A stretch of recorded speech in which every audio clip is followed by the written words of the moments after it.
Bom dia a todos e sejam muito bem-vindos à videoconferência de divulgação dos resultados do primeiro trimestre de 2022 da Positivo Tecnologia. Meu nome é Renata Oliva, sou diretora de Relações com Investidores e é um privilégio estar aqui com vocês. Apresentando o time, temos aqui presentes Hélio Rotenberg, presidente da companhia, e Caio Gonçalves de Moraes, CFO e DRI. Informamos que esta videoconferência está sendo gravada e será disponibilizada no site de RI da companhia, onde se encontra disponível a respectiva apresentação. Destaco que, para quem precisar de tradução simultânea, temos essa ferramenta disponível no ícone do globo, escrito Interpretation, localizado no centro inferior da tela. Ao selecioná-lo, escolha o seu idioma de preferência, português ou inglês. Para aqueles ouvindo a videoconferência em inglês, há a opção de silenciar o áudio original em português, clicando em Mute Original Audio. Para a sessão de perguntas e respostas, orientamos que sejam enviadas via ícone Q&A no botão inferior da sua tela. Por padrão da dinâmica, seus nomes serão anunciados para que façam sua pergunta ao vivo.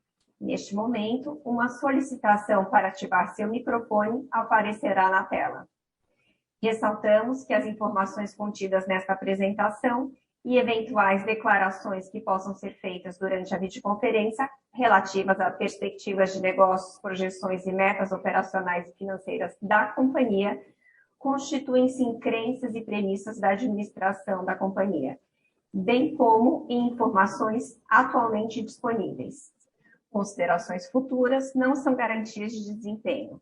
Elas envolvem riscos, incertezas e premissas, pois se referem a eventos futuros e, portanto, dependem de circunstâncias que podem ou não ocorrer.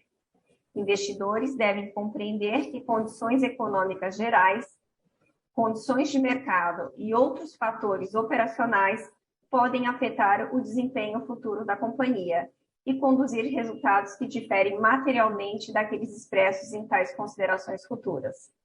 Agora, gostaria de passar a palavra ao Hélio para iniciarmos a nossa apresentação. Bom dia a todos. Estamos trazendo aqui um resultado que a gente considera muito bom, no sentido de que aquele planejamento que a gente fez a partir de 2018 de diversificação começa a tomar muita forma e se mostrar muito acertado. A gente atinge uma receita de 1,2 bi aí no trimestre, 50%, quase que 50% maior que no primeiro tri do ano passado, que foi um tri forte, com varejo muito forte. E por que eu digo que a diversificação é acertada? A diversificação é acertada porque quando um segmento não vai tão bem, os outros compensam. Quando a gente era uma empresa monossegmento, monoproduto, se aquele segmento, aquele produto não iam bem, nós não íamos bem. Assim, nós estamos equilibrados, com um portfólio bastante variado e atuando em segmentos bastante diversos. Isso dá uma fortaleza para a empresa, garantindo um crescimento sustentado ao longo do tempo. Atingimos aí um EBITDA muito bom, de 126 milhões, um LTM de 409, um recorde histórico, um lucro de 28 milhões, a gente vai entender 7% maior no lucro ajustado, vale a pena a gente entender por que o EBITDA se transforma nesse lucro, né? Um custo financeiro bastante alto no trimestre. Esse portfólio que eu falei, muito importante a consistência do portfólio, porque ele dá uma fortaleza em outros mercados que não o consumidor final, não a pessoa física, né? Então, no momento que o consumer não vai tão bem, porque o varejo inteiro brasileiro sofre a partir de outubro do ano passado, com aumento de juros, com a diminuição do poder de compra, com a inflação altíssima, né? Então, a gente tem um trimestre mais fraco em consumer, mas em compensação, no corporativo, a gente cresce muito, no corporativo e nas instituições públicas, que não deixam de ser corporativa, com um portfólio muito robusto para as corporações, que vão dos computadores, os notebooks, aos servidores, às máquinas de pagamento, ao RaaS. Então, esse portfólio todo começa a fazer sentido desde a pequena empresa até a grande empresa e em todas as instituições públicas brasileiras, nas empresas estatais, né, e na administração direta e indireta. Então, isso que eu falei. E também, além disso, a gente reforça a área de serviços, reforça a recorrência, né? Lança o Positivo Tech Services, e isso cresce 276%, essa área de serviços. Dividendos, só para anunciar, a gente anunciou um dividendo de 47,5 milhões, 0,34 por ação. E falando um pouquinho da cadeia de suprimento, a gente tem dito que o pior ficou para trás, o pico negativo foi em agosto do ano passado, então a gente teve muito problema e depois começou a melhorar. Está perfeito? Não, não está perfeito, mas está muito melhor do que estava. Então falta um componente aqui, um componente ali, mas já não é uma falta generalizada de componente, e ainda a rede de navios meio colapsada por causa dos fechamentos da China, agravado pelos fechamentos da China, que acumula no Canal do Panamá, o transbordo demora mais, mas é uma questão de tempo, né? Demora um pouco mais de frete e é um pouco mais caro, mas não falta frete e não interrompe a cadeia. Um ou outro componente realmente atrapalham, mas a gente tem conseguido aí equacionar. Bem menos problemas do que no passado, mas ainda com alguns problemas. Podemos passar para o próximo?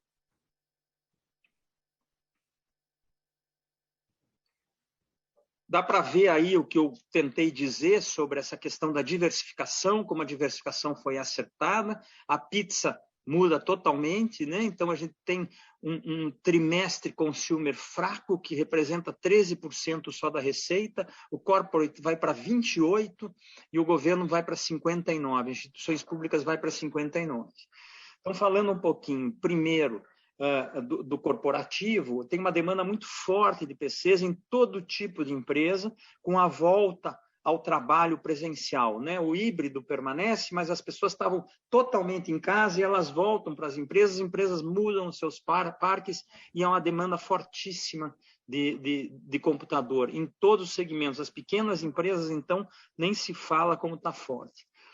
O RaaS entra muito bem, cresce muito, né? Cresce muito, a gente fecha alguns grandes projetos de RaaS, o mercado começa a nos procurar para fazer hardware as a service, e as soluções de pagamento crescem bastante, tá?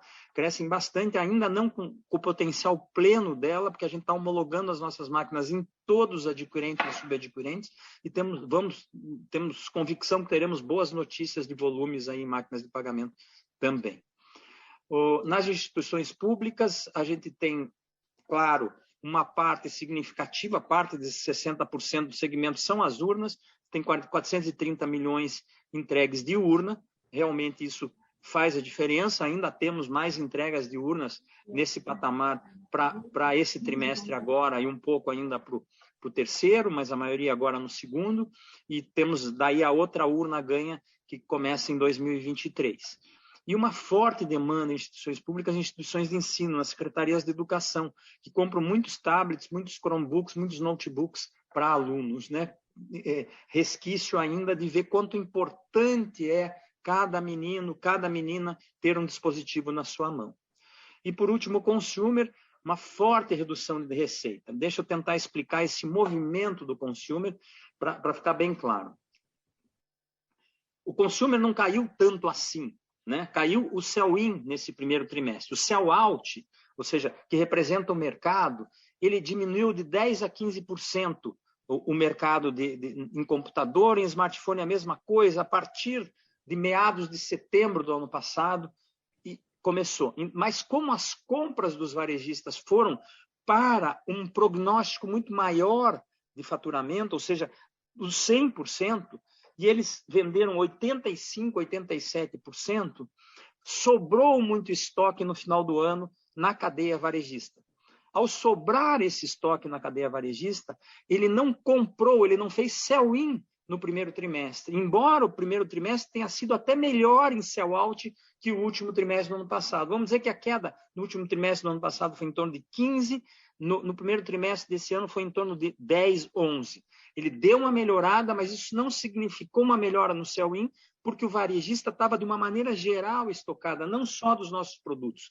E a queda do varejo, todo mundo sabe, não é uma queda no computador ou no smartphone, é uma queda generalizada pelo menor poder de compra causado pela inflação alta, pelo financiamento caro e pelo fechamento da aprovação de financiamento. Então, já vemos melhor sell-in nesse segundo trimestre, ou seja, não vai ser tão ruim, vai ser bem melhor do que o primeiro trimestre, não no nível do ano passado, mas bem melhor que o primeiro trimestre, o consumer agora no segundo trimestre. E o corporativo e instituições públicas continuam muito, muito forte a partir de agora. Podemos passar?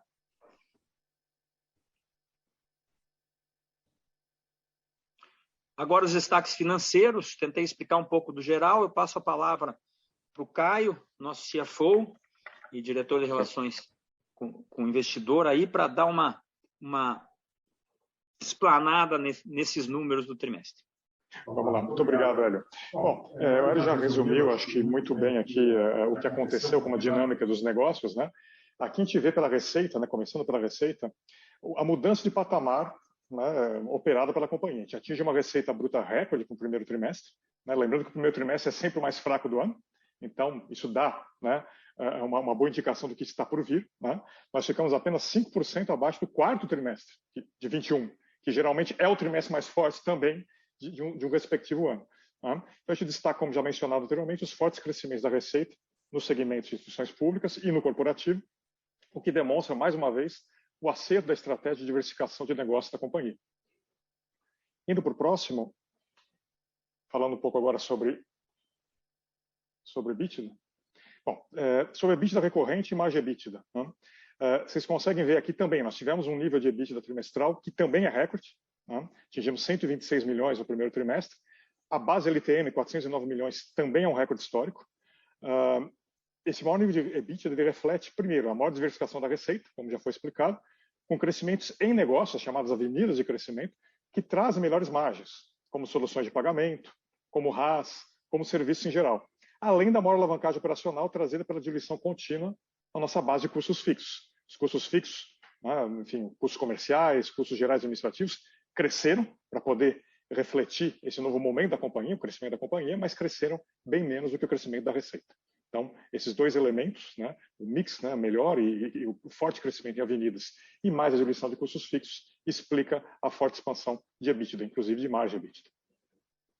Bom, indo para o próximo slide, os próximos dois slides, a gente fala um pouquinho do lucro líquido. Né? Aqui é bastante importante entender a dinâmica de lucro líquido entre os dois trimestres, né? Por isso que nós fizemos um bridge que ajuda a reconciliar. Né? Essa reconciliação a gente parte, né, do lucro do primeiro trimestre de 21 para chegar no lucro do primeiro trimestre de 22 a partir de uma base comparável. O que nós fazemos? A gente ajusta a marcação ao mercado dos hedges de insumos no primeiro trimestre de 21, já que a partir de abril de 21 a gente passa a adotar o hedge account.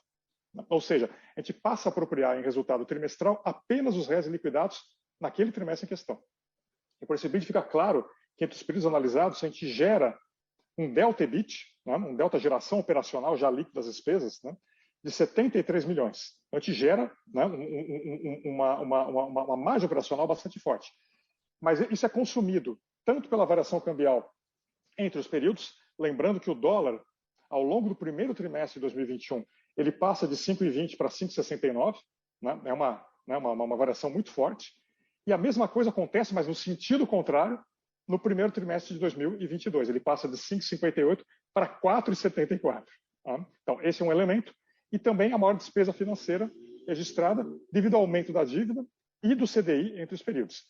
Esse aumento de dívida ele reflete integralmente o forte crescimento da companhia, com maior necessidade de financiamento de capital de giro. Né? Nós somos uma companhia de capital de giro, em especial de estoques. Por essa dinâmica, a gente acaba registrando um lucro líquido de 28 milhões no primeiro trimestre, com margem de 2,8%. Nós acreditamos que esse menor patamar de lucro ele seja pontual. Primeiramente, devido à menor atividade histórica de vendas em cada primeiro trimestre. É o trimestre mais fraco do ano, primeira coisa. E principalmente pelo crescimento que a gente vai entregar nos próximos trimestres de 2022, com a contínua diversificação de receitas.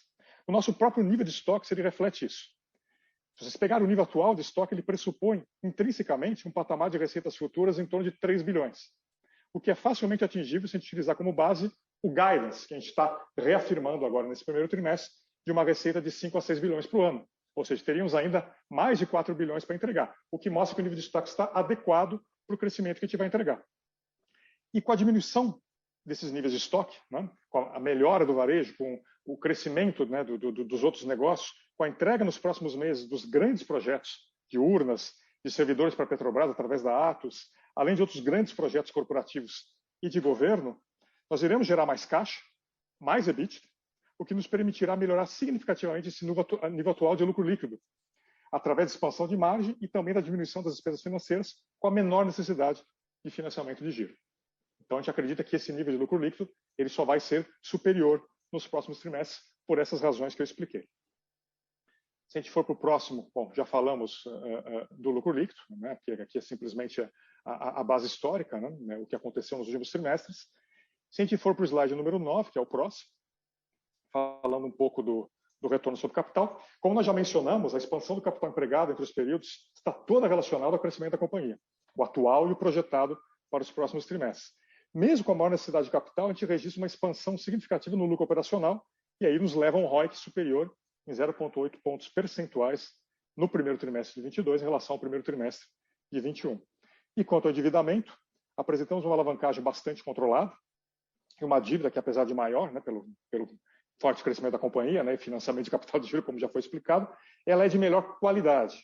Nós temos 64% dos vencimentos da dívida no longo prazo e aproximadamente 50% dessa dívida colocada em mercado de capitais. Isso nos dá tranquilidade operacional no dia a dia da companhia.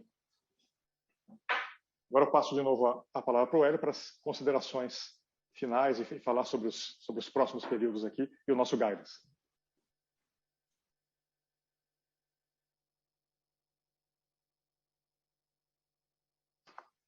Nós divulgamos esse faturamento de 5 e 6 bilhões, estamos muito confiantes nele, né? Até tentando beliscar a faixa alta da faixa, muito porque a gente já tem 3 bilhões em casa, aí, em instituições públicas, sendo 900 milhões de urna e mais 2,100 de contratos aí de governo, em vários estados, municípios, estatais.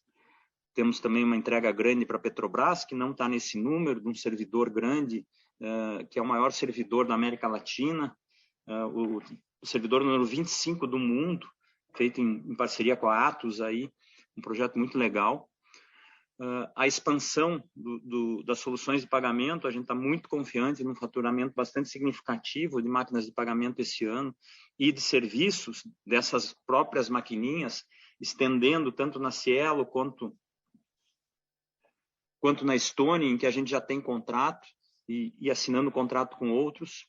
A demanda por RaaS muito forte, esses contratos que a gente já firmou nesse primeiro trimestre, continua forte esse pedido.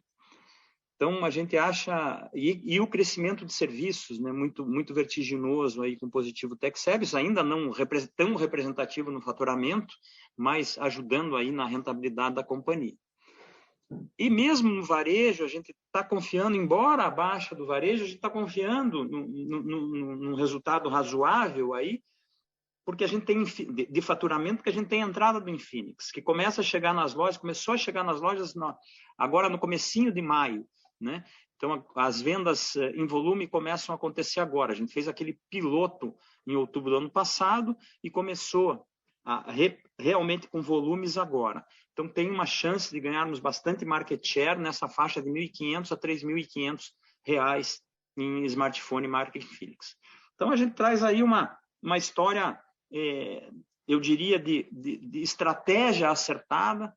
Eu estou muito feliz com isso. Acho que a gente acertou a partir de 2018 na diversificação e mostra isso nesse aumento de resultados e na busca de boa rentabilidade aí ao longo desse ano, né? E nos próximos anos. Estamos muito otimistas com tudo isso. Muito obrigado e abrimos agora para perguntas. Obrigada, Hélio. Obrigado, Caio, pelas explicações. Aqui na tela a gente coloca as instruções para vocês fazerem as perguntas. Fiquem à vontade, orientamos que sejam enviadas via chat, Q&A, no botão inferior da sua tela. Caso desejem fazer pessoalmente ao vivo essa pergunta, é só colocar o nome de vocês, que chamaremos e colocaremos o áudio de vocês para que essa pergunta seja feita ao vivo. E, nesse momento, uma solicitação para que ativem seus microfones aparecerá na tela. A gente tem aqui, que já recebemos, Bernardo Gutmann, da XP. Ele gostaria de fazer uma pergunta para a companhia. Opa, bom dia. Obrigado, Renata, Hélio, Caio, todo o time. Eu tenho duas perguntas aqui. A primeira é sobre o segmento consumer, né? Chamou a atenção, eu acho que o Hélio conseguiu explorar bem aí com o Caio também essa explicação, né? Essa desaceleração no segmento. Então, eu queria entender se esse nível de estoque já está normalizando no varejo, né? E o que é que a gente pode esperar em termos de dinâmica aí para o segmento para o resto do ano. O segundo é sobre o segmento de IoT, casa inteligente. Eu queria entender um pouquinho mais se existe alguma iniciativa ou plano da companhia para expandir a sua atuação, né? Talvez aumentando aí o portfólio, criando aí uma rede de revenda, né, se for o caso, ou se de fato a intenção de vocês é continuar atuando apenas dentro desse modelo de do by yourself, né? Então, acho que isso é um ponto que também vale explorar aqui com vocês. Obrigado. Bom dia, Bernardo. A segunda pergunta é bastante instigador. Vou começar pela primeira aí, que é mais fácil de responder. A dinâmica do varejo é isso que a gente disse, deve melhorar agora, né? Porque aconteceu, o sell-out caiu a partir de setembro, né? Como caiu do varejo como um todo, de todos os produtos, né? Todos os bens duráveis caiu muito. E a gente não foi diferente nos nossos segmentos. E essa queda refletiu que o varejo acabasse muito estocado o ano passado. E nós também, tá? Como o varejo não levou o que a gente esperava, a gente também se estocou, né? No primeiro trimestre, então, foi o momento do reequilíbrio do varejo. Então, aumentou um pouquinho o sell-out, não voltou aos patamares do primeiro trimestre do ano passado, mas eu diria 10% abaixo, e a gente acredita que vai ficar por aí, é o que os institutos de pesquisa estão dizendo, que o ano vai ser 10% a 15% menor em volume do que o ano passado, né? E a gente está vendo isso. E o varejo, então, não compra no primeiro trimestre, o que faz com que a gente acabe o primeiro trimestre mais estocado do que deveria de componentes e produtos para o varejo, mas começa a normalizar agora em abril e maio, já com pedidos bem mais robustos do que no primeiro trimestre. Tá? Então, é isso que está acontecendo. Então, o nosso estoque deve normalizar ali por julho, mais ou menos, que a gente vai ter o estoque já... Julho, começo de agosto, vamos ter o estoque normalizado no estoque de varejo, tá? E que não é muito grande nesse momento. O estoque grande que nós tivemos no primeiro trimestre foi relativo ao que nós temos que entregar em governo e corporativo no segundo trimestre, tá? Principalmente urnas, porque está muito forte a entrega de urnas no segundo trimestre, então a gente passou estocado de componentes do primeiro para o segundo trimestre. Então, esse estoque ele deve se normalizar. Já devemos entrar o terceiro trimestre já bastante mais normalizado, e no terceiro trimestre a gente deve normalizar isso.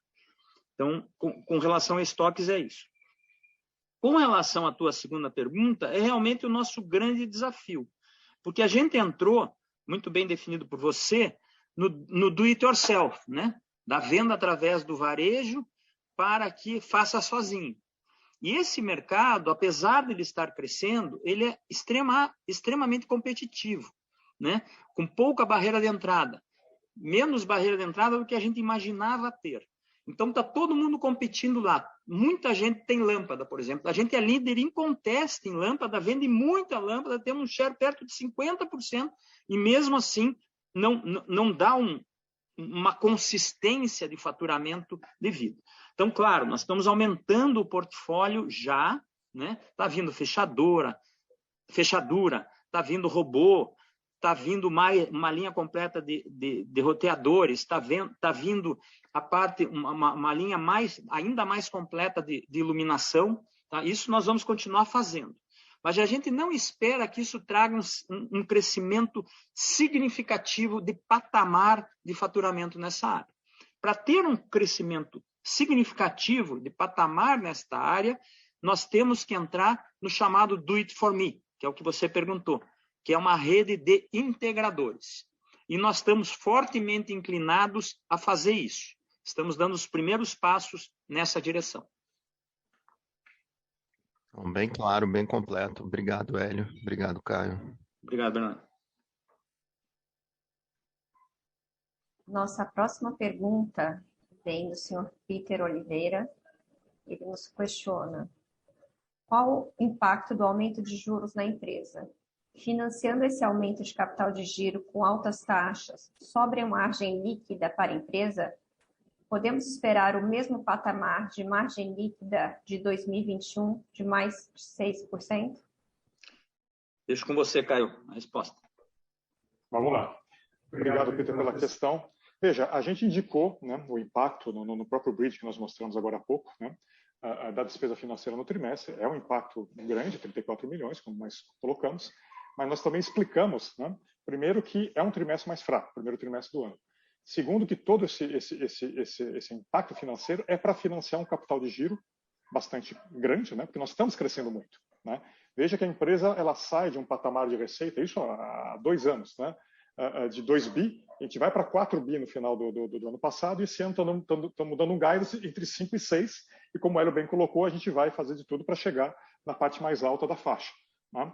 Isso pressupõe realmente, né, muito financiamento de giro. Só como nós também já explicamos, com a entrega desses grandes projetos, projetos de urnas, projetos da Petrobras, que nós mencionamos, grandes projetos corporativos e de governo, na segunda metade do ano, o que tende a acontecer é que a gente necessite um pouco menos de financiamento de giro, tenha esse recebimento dos grandes projetos, tenha mais geração de caixa, continue expandindo a EBITDA e consiga reduzir essa despesa com juros. Portanto, se é possível a gente atingir um lucro líquido, uma margem líquida parecida com o do ano passado, nós acreditamos que sim, podemos até superá-la.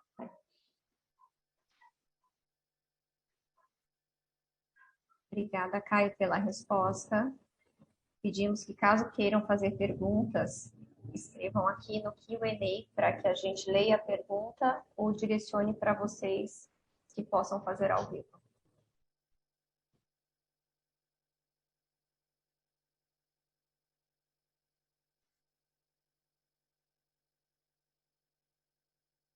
Nossa, poucas perguntas. Não havendo mais perguntas, gostaria realmente que fizessem mais perguntas durante esse call de resultados aqui. Vamos ver se alguém se anima.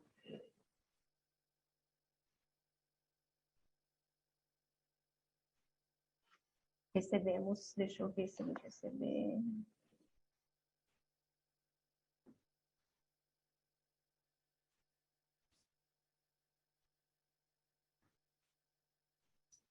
Tem uma pergunta aqui do senhor Guilherme Rocha, da Sarinvest. Bom dia, sou o Guilherme da Sarinvest. Pessoal, parabéns pelos resultados. Gostaria de saber qual a recorrência da margem EBITDA entregada pela companhia. Caio, responde. Posso responder, sem problema. Obrigado pela pergunta, Guilherme. Veja, nós temos tido expansão de margem EBITDA nos últimos períodos. Né? A gente saiu de uma margem, isso há 2 anos atrás, que ficava ali entre os seus 6%, 7%, atingimos uma margem de 10% no final do ano de 2021. A gente tem mantido esse patamar. A margem do primeiro trimestre foi de 12%. Né? Aí se a pergunta é, se a gente vai manter esse patamar durante o ano, nós acreditamos que é possível ficar nesse patamar entre 10% e 12% ao longo do ano. Né? Com essa diversificação maior de receita, com o crescimento das avenidas, né? O que tem melhorado a margem é justamente o crescimento em setores como serviços, em setores como soluções de pagamento, como hardware as a service, todos eles entregam mais EBITDAs melhores do que a do core business. Né? E apesar da queda em computadores e da queda forte em consumo, que aí sim houve a retração de margem EBITDA, a gente tem conseguido manter esse mesmo patamar. A gente acredita que essa recorrência que a gente observou no final do ano passado, que está se repetindo agora no primeiro trimestre, ela pode ser estendida para os demais períodos do ano, nessa faixa entre 10% e 12%.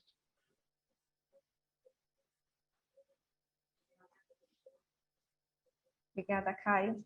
Recebemos aqui outra pergunta. Vitor Lopes. Bom dia. Podemos esperar uma variação do mix de setor de faturamento em linha com a sazonalidade? A tendência é que o share advindo de instituições públicas diminua ao longo do ano? Veja, a gente acredita, Vitor, que o consumo vai subir, não vai ter um share tão baixo como nesse primeiro trimestre, não há qualquer dúvida, ele vai ocupar um espaço maior. Mas o governo vai continuar forte e também, tá? A gente tem aí um pipeline forte, que eu falei de 3 bi aí entre urna e outras instituições públicas, ainda para o ano, né? Então, se você diminuiu do primeiro trimestre, você ainda vai ter um faturamento forte de governo e urnas aí a partir do segundo trimestre. Então, ele vai continuar forte.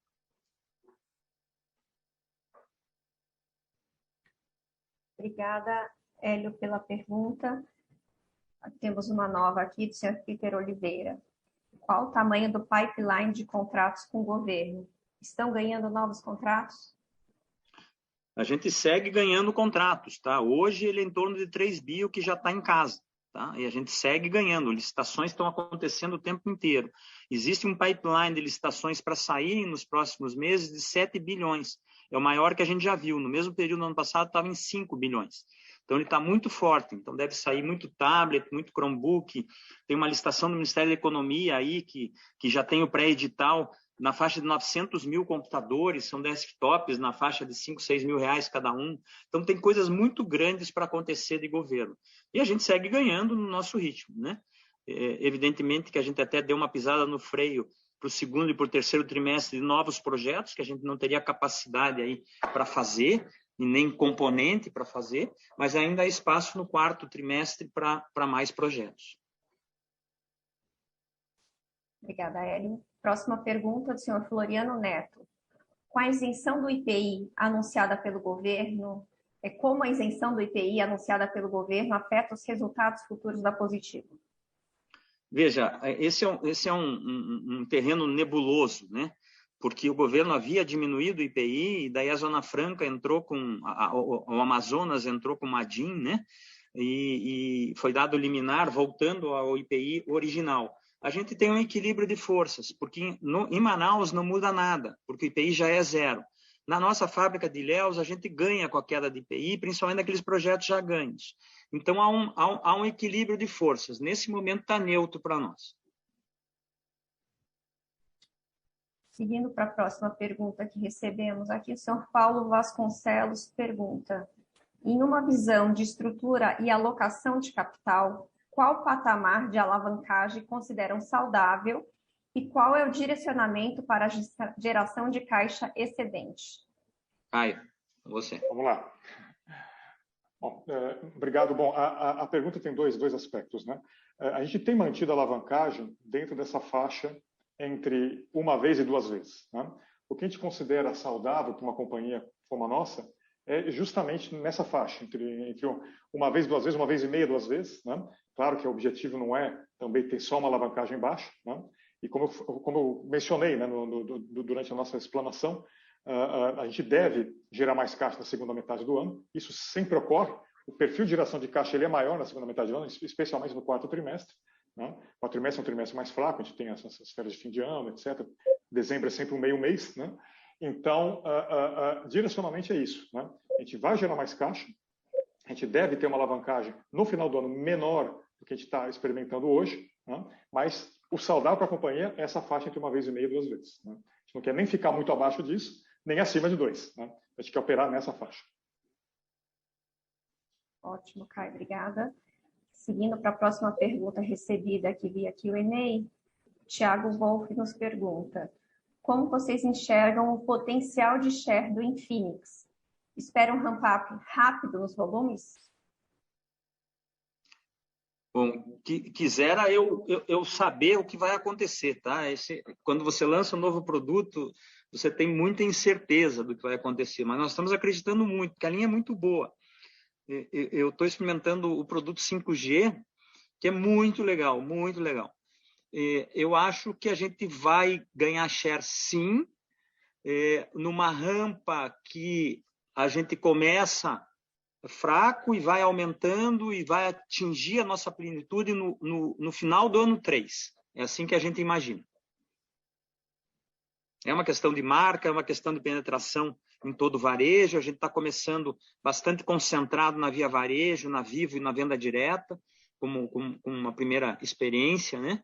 Então, a gente ainda tem que permear para o varejo como um todo, então a coisa é passo a passo.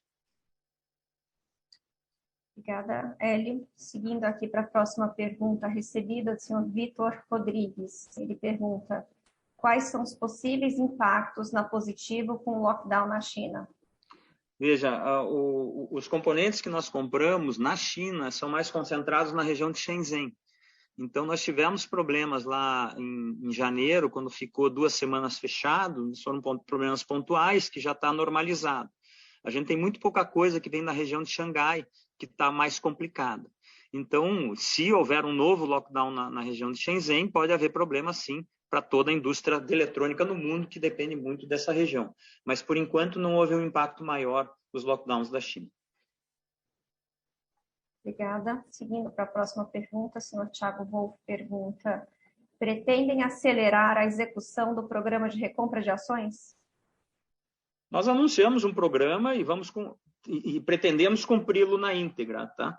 E estamos indo devagar, só que tem esses períodos de silêncio longo aí, que a CVM pede para a gente, né? Então, a gente está indo nesse programa de recompra e vamos continuar. Né? Achamos que tem uma boa oportunidade de recomprar a esse preço da ação.